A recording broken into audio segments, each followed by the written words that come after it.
circle, then a touch turn. Here's our first connection. Going, stretch. So, those moves are simple and boring. That's not the point. The point is that we work out getting a nice feeling on the rock step that is going. It's not just our arms pulling. It's not too short. It's not too long. Trying to find some middle feeling that has a nice stretchy feeling.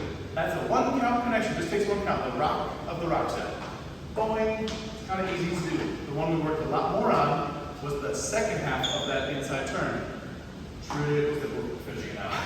Triple step. Where it takes 2 beats to stretch away from each other.